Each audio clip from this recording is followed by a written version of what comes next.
Senhor, é um privilégio estar na Tua presença, junto com o Teu povo, e abrirmos a Bíblia para meditar nela. Nós estamos, Senhor, meditando numa história tão bela, mas nós não estamos aqui, Senhor, simplesmente porque queremos meditar numa história cativante.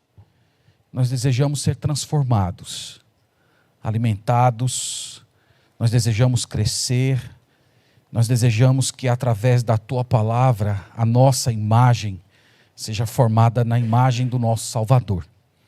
Então nos ajuda, Pai, vem a nós, abençoa o nosso coração, tira as distrações e permita que todo o nosso ser esteja entregue à verdade da Tua palavra. Nós pedimos isso no nome de Jesus. Amém. E eu quero já convidá-los para Gênesis 46. Vamos lá, meus irmãos. Gênesis capítulo 46 é a passagem que nós vamos considerar nessa manhã. Gênesis capítulo 46, hoje nós vamos no capítulo inteiro, tá bom? Meus irmãos, na última mensagem, nós vimos que Faraó e seus oficiais ficaram felizes quando souberam que os irmãos de José estavam na terra do Egito. Nós ressaltamos que o rei ordenou que eles voltassem à terra de Canaã e trouxessem toda a família para a terra do Egito, a fim de desfrutarem do melhor daquela terra. Nós vimos também que José supervisionou todos os preparativos daquela longa viagem. Ele os proveu de mantimentos, presentes, animais, carros, todo o necessário para uma viagem tranquila e segura. Chegando na terra de Canaã, os hebreus informaram a Jacó que José estava vivo e que era governador do Egito.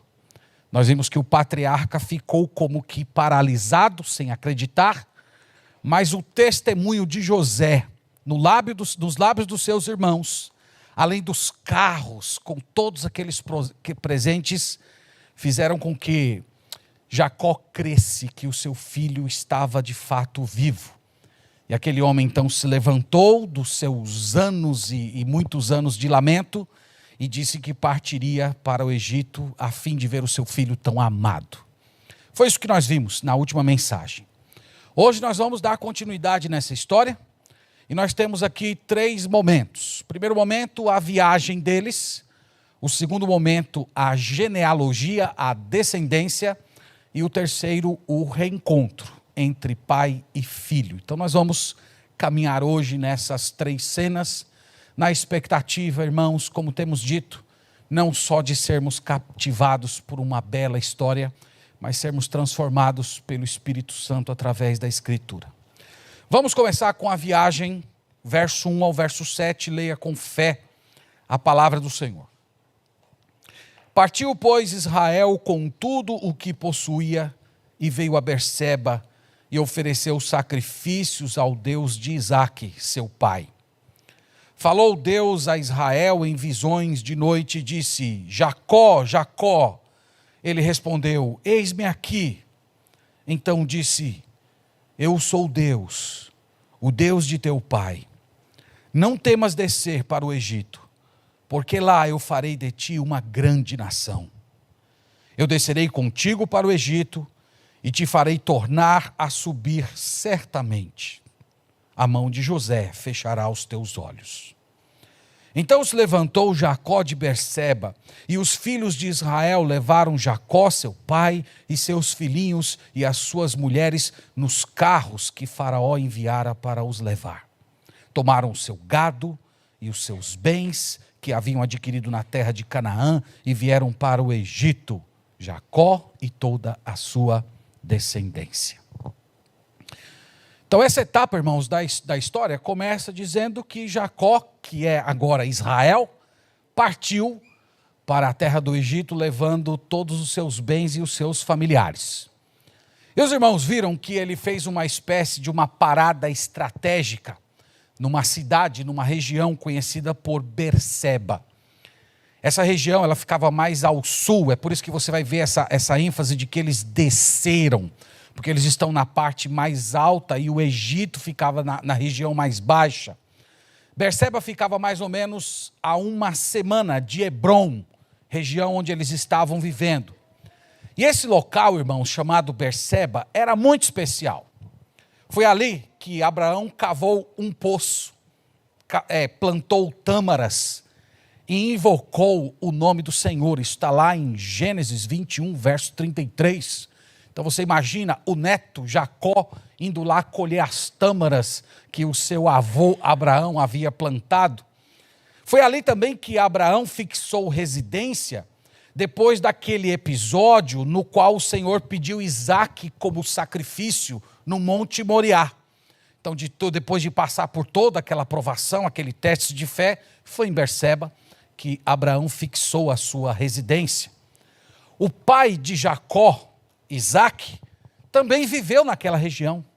Também esteve ali, fixou residência naquele local. E o próprio Jacó, quando jovem ainda, antes de fugir lá para a casa de Labão, por conta daquele incidente com seu irmão Esaú, também fixou residência ali naquele local. Então, irmãos, Berseba era um local especial.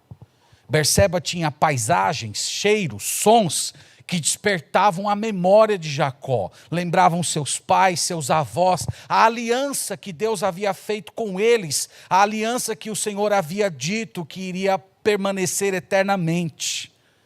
Então é como se esse homem agora idoso precisasse reafirmar essas coisas no coração, precisasse do seu último contato com a terra prometida antes de atravessar a linha que separava a terra da herança da terra do Egito. E o texto diz, meus irmãos, que nesse ambiente de fortes memórias, Israel celebrou um culto ao Senhor. E evidentemente ele tinha muitos motivos para adorar, afinal de contas, Deus havia providenciado alimento para eles numa época de escassez, os seus filhos estavam restaurados, todos quebrantados por Deus, ele mesmo estava com a sua fé renovada no Senhor, José estava vivo, havia muitos motivos, irmãos, para celebrar. O relato é bem abreviado. Nós lemos aqui que ele, verso 1, ofereceu sacrifícios ao Deus de Isaque, seu pai. É um relato bem abreviado. Mas aqui, irmãos, vocês devem ver nesse relato abreviado a descrição de um culto. É um culto que está acontecendo. Ele se centra mais no sacrifício, porque o centro do culto no Antigo Testamento estava no sacrifício. Mas eu acredito que aqui deve ter sido uma ampla celebração a Deus. Então você deve imaginar ali Jacó oficiando como sacerdote, 70 participantes naquele culto. Dá para imaginar Jacó contando a história dos seus ancestrais, de tudo que tinha acontecido ali naquela região, a promessa da descendência que seria formada deles, de onde viriam reis, inclusive o rei dos reis, o senhor dos senhores, a caminhada de Abraão e Isaque com o Senhor, talvez incluindo aqui algumas exortações sobre o desafio de viver entre os pagãos, a despedida da terra de Canaã. Irmãos, não é absurdo pensar que todos esses temas estavam presentes nessa bela celebração ao Senhor. E nesse ambiente de adoração, o texto diz que Deus falou com Jacó. Deus falou com ele em visões. É muito bonito isso, irmãos. Primeiro, Deus se identifica. Ele diz: eu sou o Deus de teu pai. Essa abordagem, eu sou o Deus de teu pai, é para recordar da aliança. Eu tenho um relacionamento pactual com a sua família. Eu falei com seu avô, eu falei com seu pai, e agora eu estou reiterando a promessa a vocês. Isso aqui, irmãos, é muito maravilhoso, porque já fazia 20 anos daquele incidente do Val de Jaboque, quando ele encontrou com o Senhor, quando ele lutou com o Senhor. 20 anos de silêncio. 20 anos que Deus não se manifestava a ele de uma forma particular. Então vocês estão percebendo que há uma revitalização espiritual de Jacó aqui em andamento, desde o momento em que ele soube que o seu filho estava vivo. Agora ele está falando com o Senhor, Deus está falando com ele. E o que Deus diz? Primeiro Deus diz, não temas. Isso, irmãos, não é uma declaração solta e sem sentido. De fato, Jacó tinha muitos motivos para temer.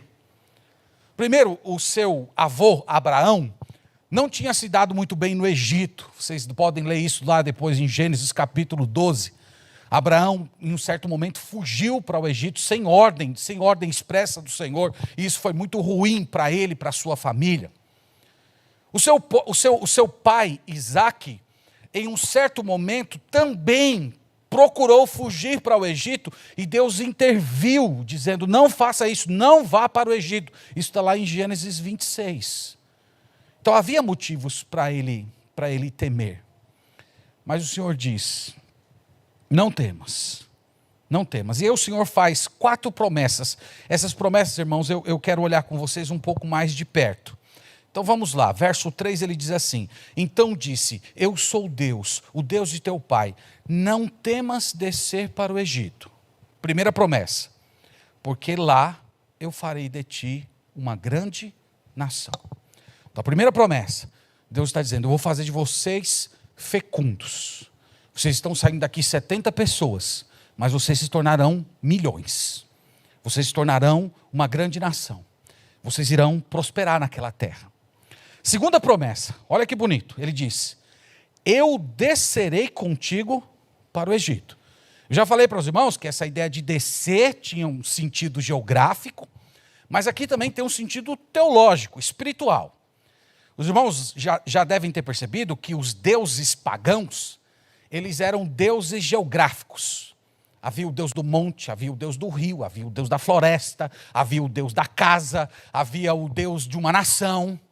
Só que o Deus verdadeiro, irmãos, que é o nosso Deus, ele não é um Deus provinciano. Eu estou com vocês em Canaã, mas quando vocês forem para o Egito, eu vou com vocês. E quando nós chegarmos no Êxodo, nós vamos, na leitura bíblica do Êxodo, você percebe que Deus não é provinciano, ele é o Deus dos deuses. Ele vai simplesmente desbancar todas as divindades do Egito através de cada uma daquelas pragas. Então ele diz, eu vou descer com vocês. Descer significa companhia, significa aprovação, significa presença imediata. Agora, irmãos, a terceira e a quarta promessa merece um olhar um pouco mais de perto. Ele diz assim, estou lendo o verso 4. Eu descerei contigo para o Egito, agora veja, e te farei tornar a subir certamente. A mão de José fechará os teus olhos. Então vocês perceberam aqui um aparente problema? Ele está dizendo que Jacó vai voltar. Eu vou fazer você subir. Você está descendo agora, um dia você vai subir a ladeira de novo. Mas ao mesmo tempo ele diz, mas José vai fechar os seus olhos. E aí, como é que vai ser esse retorno de Jacó? Há 3 interpretações. A primeira diz que o sentido dele subir é que ele seria sepultado em Canaã. O que historicamente, de fato, aconteceu na narrativa. Quando ele morreu, ele pediu a José que ele fosse sepultado na terra de Canaã. Então, subir seria isso. Vai subir o cadáver, né, dele. De fato, isso ocorreu. Isso está correto, irmãos. Mas, sinceramente, não parece ser um mérito da questão, né? Que significado tem para alguém o local que vai ser enterrado? Eu sei que no Antigo Testamento há uma forte teologia da terra, mas parece que Deus está falando mais do que isso. A segunda interpretação, que é um pouco mais razoável, é que Jacó voltaria na pessoa dos seus descendentes. Então essa promessa aqui, ela não tinha como destinatário apenas o Jacó, mas a sua descendência. Deus está dizendo, você está descendo agora, mas um dia você, na pessoa dos seus descendentes, tornarão para a terra de Canaã. Então, se essa interpretação estiver correta, esse voltar seria um voltar mais simbólico. E eu tenho dificuldade com essa interpretação também, porque a forma que Deus está tratando não parece ser simbólica, parece, de fato, coisas muito pessoais. A terceira, e eu creio que é a melhor, é que aqui há uma promessa de ressurreição. Você vai voltar para cá. Você vai habitar essa terra. E isso aqui, irmãos, combina com o que nós temos no restante da revelação da Bíblia, mostrando que haverá uma ressurreição para que o Israel, os santos, os patriarcas, eles experimentem a plenitude de todas aquelas promessas que eles não puderam experimentar enquanto estiverem em vida nesse mundo.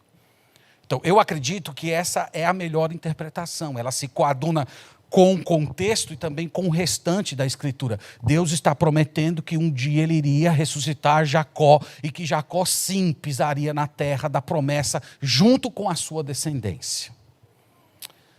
E a quarta promessa, uma promessa maravilhosa, confortante, é que José iria fechar os olhos dele, isto é, José estaria com ele na hora da morte. Então, toda aquela viagem desafiadora de semanas, ele já sendo um homem muito idoso, ele já tinha certeza de que ele finalmente encontraria o seu filho tão amado. Então, meus irmãos, após esse período de culto, consagração, fala de Deus, rememorar as promessas do Senhor, eles finalmente tomam os seus carros e partem em direção ao Egito, né? O texto diz aqui que os filhos de Jacó colocaram o próprio pai, as crianças, nos carros lá, né? nos Rolls Royces que José havia enviado para eles terem uma viagem bem confortável. Chegamos no versículo 8, na segunda cena, que vai até o versículo 27, aqui nós temos a descendência. Vamos ler essa parte, depois eu vou produzir aqui algumas explicações para os irmãos. Diz assim: são estes os nomes dos filhos de Israel, Jacó e seus filhos, que vieram para o Egito. Aí aqui, irmãos, uma lista enorme, muitas sugestões de nomes para os pais que vão ter filhos, né? Tem muitos nomes maravilhosos aqui, nessa lista. Então diz: Rúben, o primogênito de Jacó. Os filhos de Rúben: Enoque, Palu, Esrom, Carmi. Os filhos de Simeão: Gemuel, Jamim, Oade, Jaquim, Zoar e Saul, filho de uma mulher cananeia. Os filhos de Levi: Gerson, Coate e Merari. Os filhos de Judá: Onã, Selá, Pérez, Zerá. E Onã, porém, morreram na terra de Canaã. Os filhos de Pérez foram Esrom e Ramul. Os filhos de Issacar: Tolá, Puvá, Jó, Sinrom. Os filhos de Zebulon: Sered, Elon, Jaleel. São esses os filhos de Lia, que ela deu à luz a Jacó em Padã Arã, além de Diná, sua filha. Todas as pessoas de seus filhos e de suas filhas, 33. Os filhos de Gade: Zifon, Hagi, Suni, Esbom, Eri, Arodi e Areli. Olha que lindo, né, irmãos? Lindo. Os filhos de Azer: Imná, Isvá, Isvi, Berias e Sera, irmã deles. E os filhos de Berias: Eber e Malquiel. São esses os filhos de Zilpa, a qual Labão deu à sua filha Lia, e estes deu ela à luz a Jacó, a saber, 16 pessoas. Os filhos de Raquel, mulher de Jacó: José e Benjamim. Nasceram a José na terra do Egito, Manassés e Efraim. E lhe deu à luz a Zenate, filha de Potífera, sacerdote de On. Os filhos de Benjamim: Belá, Bequer, Asbel, Gerá, Naamã, Ei, Ros, Mupim, Rupim e Arde. São estes os filhos de Raquel que nasceram a Jacó, ao todo 14 pessoas. Os filhos de Dan: Uzim. Os filhos de Naftali: Jazeel, Guni, Gezer e Silem. São esses os filhos de Bila, a qual Labão deu à sua filha Raquel. Estes deu à luz a Jacó, ao todo 7 pessoas.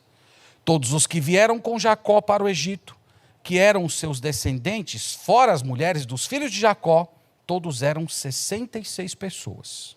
E os filhos de José, que lhe nasceram no Egito, eram 2. Todas as pessoas da casa de Jacó que vieram para o Egito foram 70.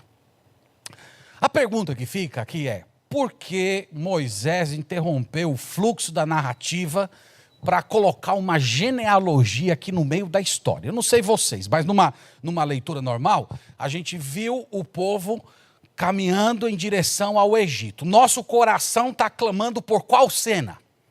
Pelo encontro de Jacó com José, né? O nosso coração quer ver isso. Aí vem Moisés e taca uma genealogia aqui, quase como se fosse o comercial na hora, né, de um filme que ali prendeu a sua atenção. Mas, irmãos, isso aqui é muito importante. É muito importante. Eu quero mostrar pelo menos 3 motivos que justificam a presença dessa genealogia. O primeiro deles, mostrar o embrião da nação de Israel. Esse é o primeiro projeto. Moisés aqui ele está destacando cada filho de Jacó, começando de Rúben, o mais velho, até Benjamim, o mais novo. E normalmente ele introduz os cabeças da família pela expressão os filhos de.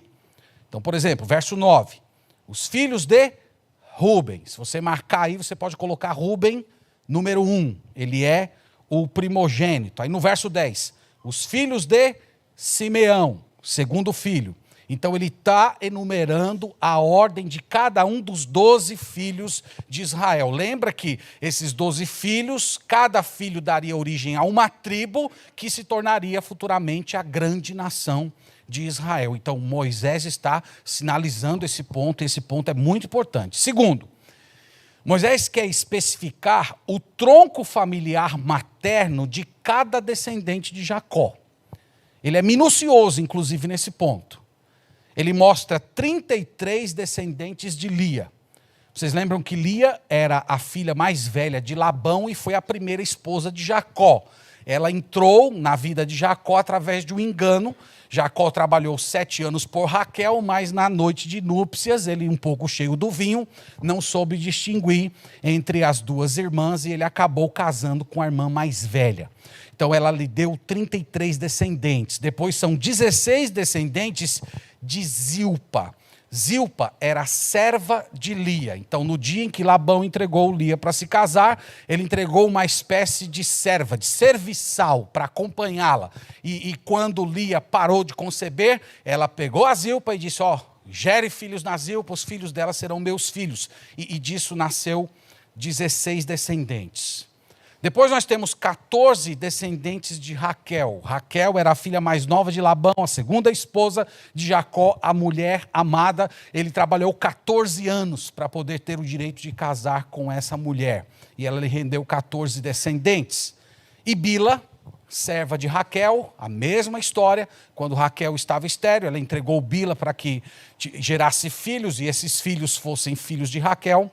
7, né? Isso para a gente é tudo muito estranho, eu sei disso, mas era comum nos tempos antigos mulheres estéreis entregarem suas escravas para gerarem filhos com o marido, e esses filhos se tornavam crianças da senhora e eram inseridos dentro da família.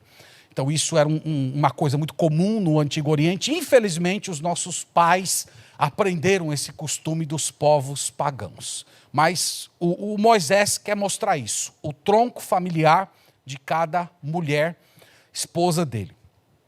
Terceiro propósito, irmãos, mostrar para os hebreus que estavam na entrada da terra prometida, como Deus transformou um clã de 70 pessoas em uma nação de milhões. Eu disse para os irmãos que Moisés ele escreveu esse relato que nós estamos lendo aqui, às portas da terra prometida, antes de passar o cajado da liderança do povo de Israel para Josué.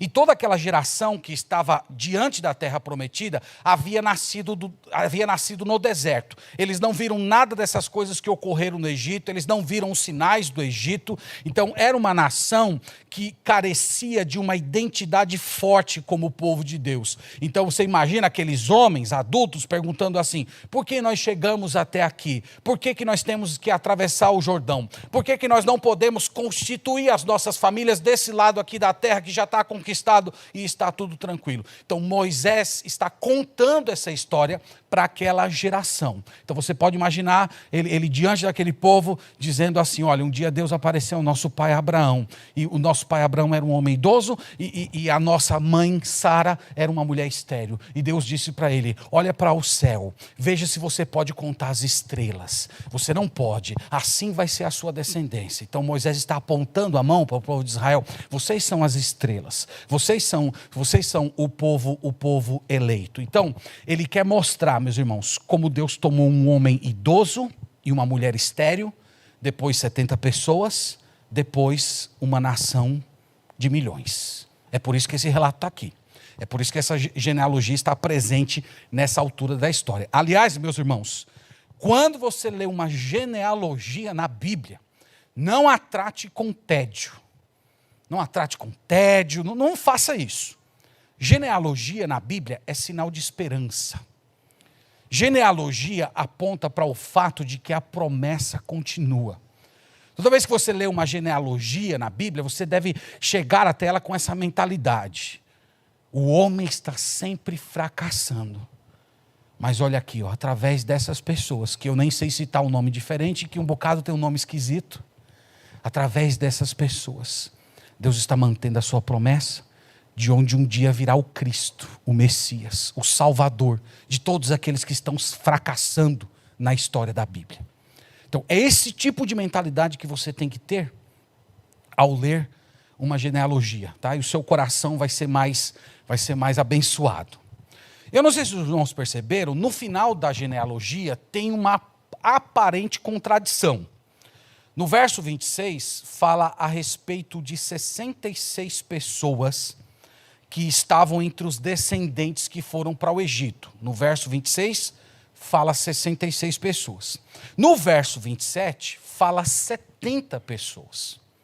Então, 66, 70. Qual é a diferença? A diferença é que no verso 27, Moisés está acrescentando Jacó, José e os dois filhos de José, Efraim e Manassés. Então é por isso que você tem 70.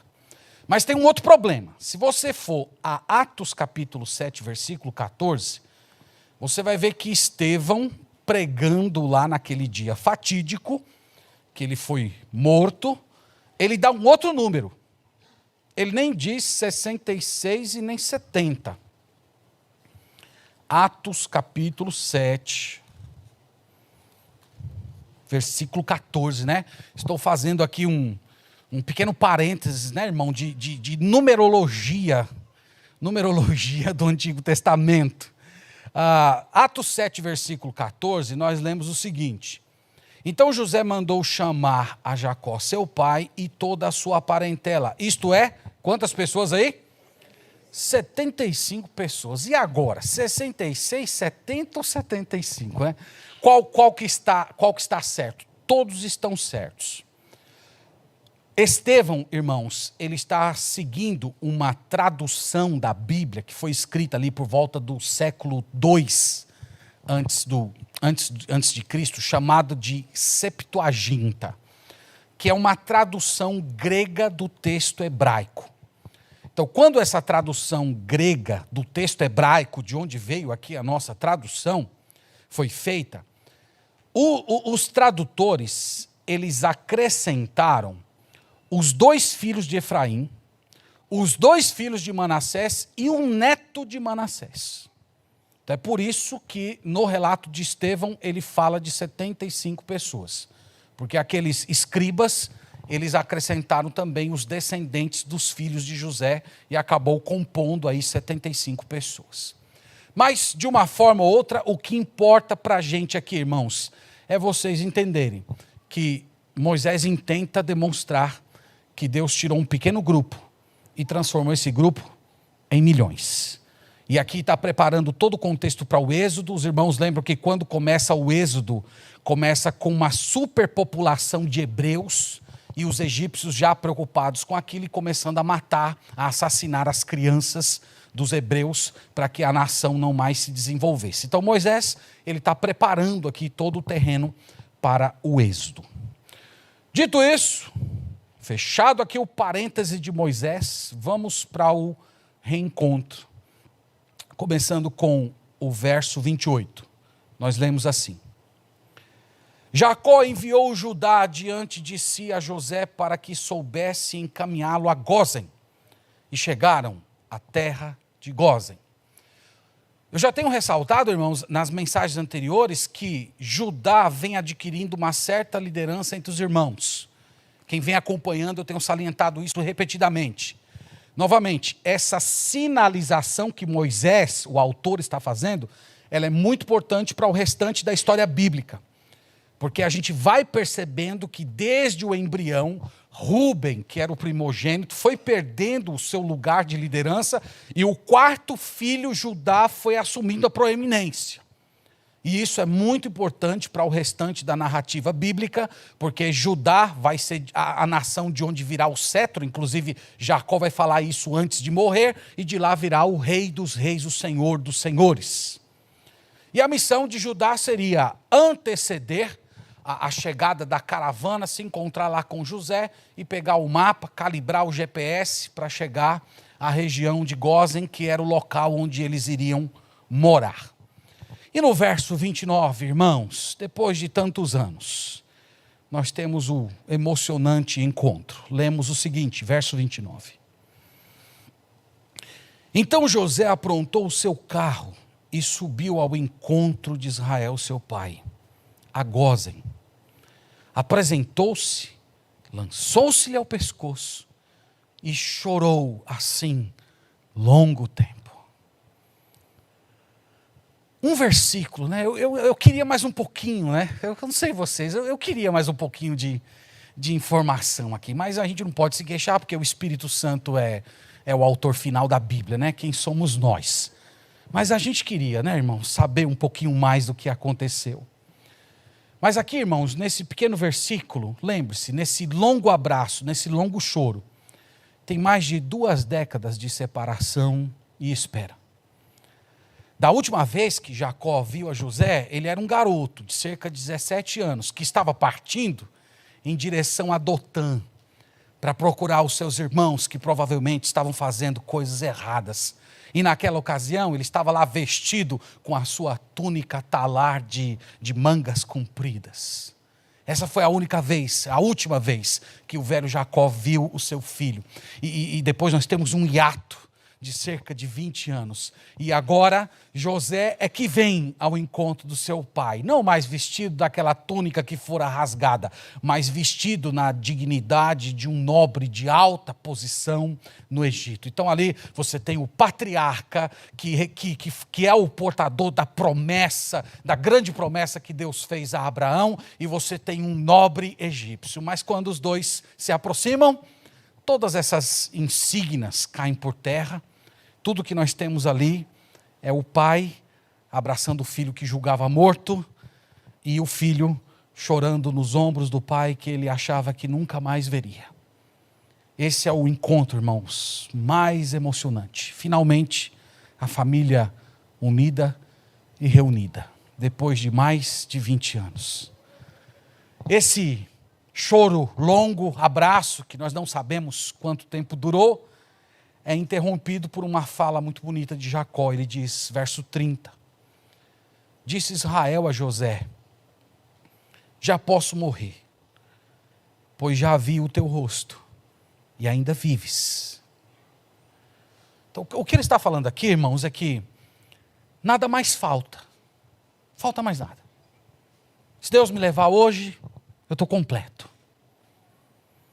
Todas as minhas expectativas, tudo que eu esperava ter nesse mundo, chegou agora, se cumpriu agora. Lembra, ele ia para uma terra muito próspera, ele se tornaria um homem cada vez mais rico naquela região, mas para ele, a plenitude da vida dele estava naquele momento ali. Reencontrar o seu filho amado. Eu fiquei pensando que essa citação aqui lembra uma certa citação do Novo Testamento, não lembra? Vocês lembram? Que citação vem à mente quando a gente lê isso? Posso morrer, pois já vi o teu rosto. Lembra quem? Lembra Simeão, segurando o Senhor Jesus. Senhor, agora tu podes despedir o teu servo em paz, porque os meus olhos já contemplaram a tua salvação. Fiquei pensando, será que o Simeão, naquela semana em que ele pegou o Senhor Jesus, ainda bebê nos braços, será que ele estava meditando nessa história e ele estava ainda inspirado por esse exemplo tão comovente e ele acabou meio que vendo a emoção de Jacó na sua própria emoção? Nós não sabemos. Mas o fato, meus irmãos, é que nós temos um dos momentos mais emocionantes da história da Bíblia. Bem, a próxima cena, José combina com seus irmãos o modo de abordar Faraó. Veja comigo o verso 31. E José disse a seus irmãos e à casa de seu pai: subirei e farei saber a Faraó e lhe direi: meus irmãos e a casa de meu pai que estavam na terra de Canaã vieram para mim. Os homens são pastores, são homens de gado, e trouxeram consigo o seu rebanho e o seu gado e tudo o que tem. Quando, pois, Faraó vos chamar e disser: qual é o vosso trabalho? Respondereis: teus servos foram homens de gado desde a mocidade até agora, tanto nós como nossos pais, para que habiteis na terra de Gósen, porque todo pastor de rebanho é abominação para os egípcios.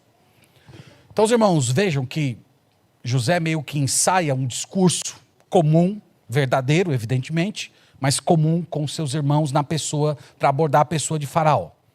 Basicamente, eles tinham que dizer 3 coisas: que eles vieram da terra de Canaã, segundo, que eles eram pastores, desde a mocidade, tradicionalmente, e que eles haviam trazido os rebanhos.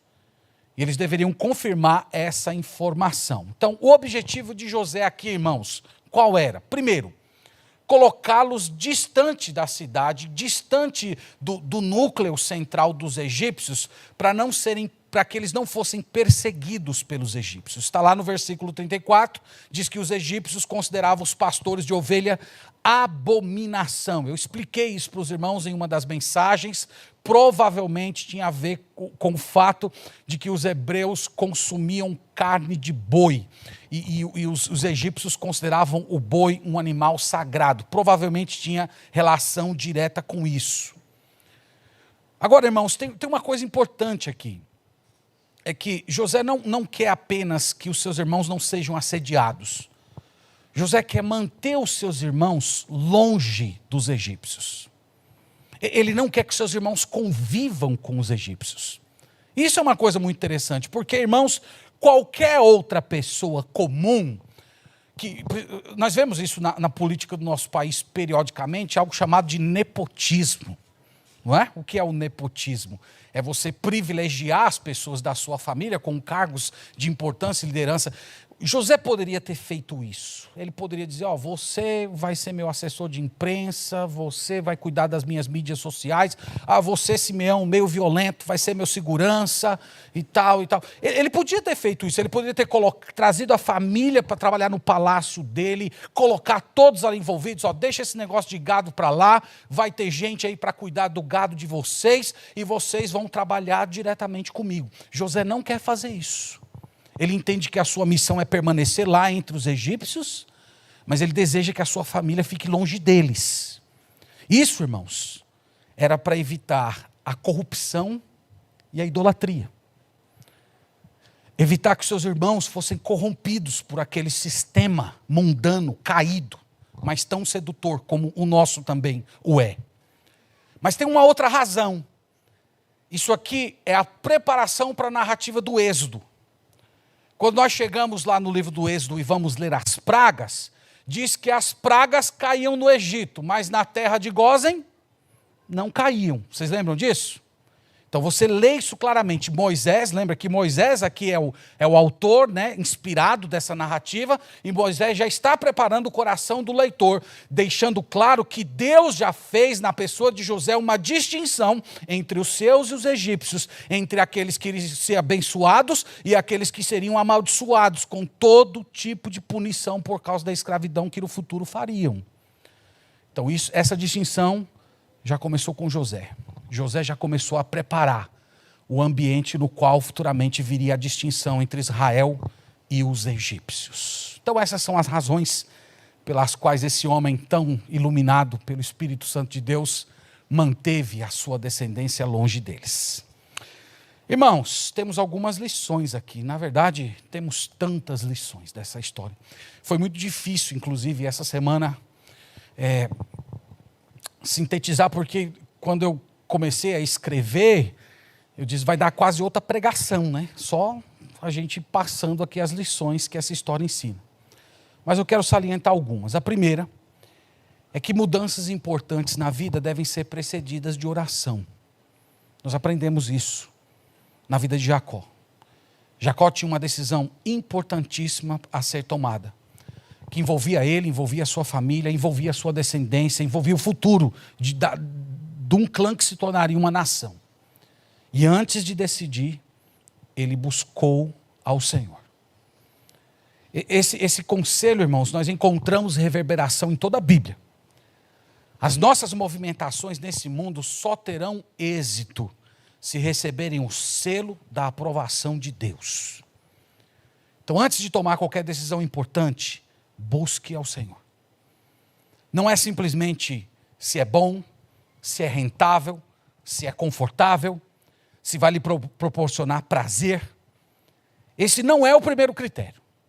O primeiro é, Senhor, Tu estás nisso. O Senhor está presente nisso. Isso aqui, Senhor, é a Tua vontade ou se constitui uma tentação? Mais alguns anos, Moisés vai estar com o povo no deserto, está lá em Êxodo 33. E lá é dito assim, Senhor, se a Tua presença não vai conosco, não nos faça sair desse lugar. É muito bonito isso. Moisés está dizendo, Senhor, eu prefiro estar no deserto, com carestia, escorpiões, cobras venenosas. Eu prefiro estar nesse lugar aqui, desconfortável, mas com Tua presença, do que eu avançar para a terra que mana leite e mel, sem o Senhor estar comigo, sem o Senhor ir conosco. Essa deveria, irmão, ser a nossa percepção espiritual. Deus, irmãos, fala conosco. Deus fala conosco. Deus não fala conosco exatamente do mesmo modo como falou com Jacó através de sonhos e visões, mas nós somos o povo habitado pelo Espírito Santo e se nós estamos andando em comunhão verdadeira, sincera com o Senhor, nós podemos buscar a presença de Deus em oração e sermos guiados por Ele. Então esse é o primeiro conselho. Antes de uma decisão importante, dá uma passada lá em Berseba. Dá uma passada lá, fale com o Senhor. Busque o direcionamento de Deus. Segundo lugar, nós devemos buscar e orar por renovação espiritual. Dentre tantas coisas que estão ocorrendo nessa história, irmãos, nós temos aqui um capítulo muito importante de renovação espiritual. Depois de mais de 20 anos de silêncio de Deus para com Jacó, ele finalmente ouviu a voz do seu Deus. Mas para ele ouvir o Senhor, ele teve que orar e adorar. Então essa dinâmica, ela prossegue, irmãos. Toda renovação espiritual é precedida por oração e consagração. Então você está se sentindo frio espiritualmente? Você está se sentindo sem apetite pelas coisas espirituais? O seu coração anda gélido para as coisas de Deus? Comece a orar e se consagrar ao Senhor e Deus vai revitalizar o seu coração. Essa é uma promessa, meus irmãos, que nós temos na Sagrada Escritura. Deus não deseja que você permaneça nessa condição. Às vezes os crentes mais maduros na fé, que já passaram anos na igreja, eles correm risco de cair nessa condição. Eles vão se permitindo cair numa espécie de uma mesmice espiritual, transformando aquelas coisas que são sagradas em comuns. E você vai perdendo o afeto, o anseio. Seu coração não palpita mais pelas coisas de Deus, você não se emociona mais com as verdades da palavra, um coração gélido. Se você está nessa condição, eu oro para que o exemplo de Jacó te inspire. Oh Senhor, do mesmo jeito que o Senhor revitalizou o coração desse homem depois de mais de 20 anos, Faz o meu coração ferver de novo pelas coisas espirituais. Busque isso. E Deus vai te abençoar, eu tenho certeza. Deus nunca, irmãos, vai ignorar a oração de alguém que está buscando a sua face. Deus nunca vai fazer isso. Seu coração ansiando por Deus e Deus olhando para você e dizendo, não, fica aí, não quero nada. Não. Deus anseia, Deus tem prazer que nós tenhamos esse tipo de aproximação dele. Tem mais uma lição. Eu chamei de consciência de vocação. Quem é de Deus tem que ter consciência do seu chamado. José tinha consciência do seu chamado e conduziu os seus irmãos a terem consciência do chamado deles. Em 1 Coríntios 7, 20, o apóstolo Paulo vai dizer, cada um permaneça na vocação que o Senhor deu. Os irmãos de José eram pastores. Eles não eram administradores. Eles não eram gestores. Eles não eram comerciantes. Sabe, irmãos, o que fica para a gente desse fato aqui, na verdade é um alerta. É perigoso quando nós desejamos e lutamos por aquilo que o Senhor não preparou para nós. É perigoso, você está num terreno complicado. Quando você fica aspirando, buscando, cobiçando, desejando uma posição, alguém, alguma coisa que o Senhor não lhe deu. É perigoso você estar nessa situação. É você se colocar numa posição de ser profundamente tentado, de cair em frustração, de cair em desânimo espiritual, de perder prazer em esperar no Senhor, aquela expectativa de aguardar o plano de Deus se desdobrar na sua história. Então é preciso ter contentamento. Evidentemente que ter contentamento não significa ser medíocre. Todas aquelas coisas que Deus nos deu, nós devemos nos esforçar para buscá-las. Mas aquilo que Deus não te deu, você não deve correr atrás, você não deve se medir pelos outros. Imagina lá o Rubem dizendo, olha, meu irmão mais novo é governador do Egito, e eu aqui o mais velho, perdi a posição até para o quarto. Não se medir por ninguém. Cada pessoa tem o seu chamado, cada pessoa tem o seu lugar. O Senhor preparou o ambiente no qual nós vamos servi-lo, nós vamos usar os nossos dons, os limites, as cercas que o Senhor colocou ao nosso local. O Senhor tem um plano para cada um de nós. Ele, irmãos, nos trata pelo nome, ele nos trata individualmente, e nós devemos cultivar essa noção de chamado no coração. Para a gente terminar, eu quero lembrar os irmãos que esse encontro emocionante de pai e filho, ele lança luz para o futuro e desperta a nossa mente a se lembrar de um encontro, irmãos, que nós também estamos aguardando no futuro e que será profundamente emocionante. A reunião da família cristã com o Senhor Jesus Cristo. Nós estamos aguardando, irmãos, com toda a expectativa, o dia desse bendito encontro. Todos aqueles que são de Deus e estão andando em comunhão com o Senhor, eles têm uma espécie de saudade de Jesus. O coração pulsa por isso. A Bíblia diz que o Senhor Jesus está presente, que Ele habita, que Ele está em nós através do Espírito Santo. Você sabe disso, você olha para si mesmo e diz, eu nunca vi o Senhor Jesus Cristo, mas eu sei que Ele está em mim. Mas essa convivência, ainda meio que incompleta, ela produz uma espécie de saudade celestial. E a Bíblia fala, meus irmãos, que um dia essa saudade vai ser satisfeita. Um dia nós vamos encontrar com o nosso Senhor Jesus Cristo. Como é que vai ser esse dia? Será que nós vamos abraçar o pescoço dele e chorar? Será que nós vamos rir? Será que vai acontecer as duas coisas? Ou será que simplesmente nós vamos ter aquele senso de grandeza e simplesmente vamos nos prostrar ante a sua divindade? Eu não sei, meus irmãos, o que vai acontecer. Mas uma coisa que eu tenho certeza é que a nossa emoção naquele dia será muito maior do que a emoção do encontro de Jacó com José. Tenho certeza disso. Todas as partes da nossa alma vão estar em ebulição naquele dia. E Ele vai nos levar para casa. Uma terra muito melhor que a linda terra de Gósen. Ele falou, na casa de meu pai há muitas moradas. E eu espero que essa manhã, esse encontro tão emocionante de pai e filho, desperte o seu coração a celebrar pela fé esse dia, se alegrar e aspirar por esse dia. Senhor, eu também quero me encontrar contigo. Que Deus nos abençoe, meus irmãos, e que a palavra de Deus habite ricamente o nosso coração. Vamos orar a Deus nesse momento. Louvado seja o teu nome, Senhor. Louvado seja o teu nome. Bendito seja o Senhor, Criador dos céus e da terra, que faz todas as coisas para a tua glória e que se manifestou a nós, constituindo uma geração eleita, através da qual o teu Filho virá reinar perpetuamente nesse mundo.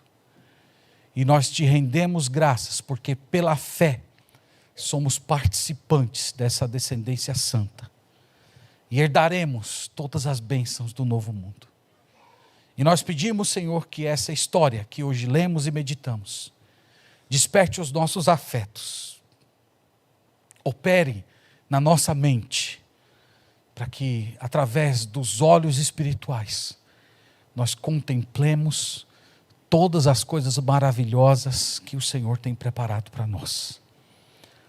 Eu oro, Senhor, para que o Senhor abençoe os nossos corações, que o Senhor revitalize a nossa alma, para que o Senhor nos dê um profundo senso de esperar no Senhor na hora de decisões importantes. E eu oro também, Senhor, pelas pessoas que estão ouvindo essa pregação e que ainda não creram em Ti, para que hoje seja o dia da salvação.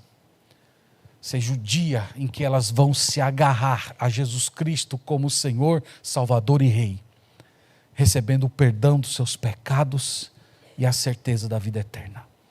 Nós oramos no nome do Senhor Jesus. Amém.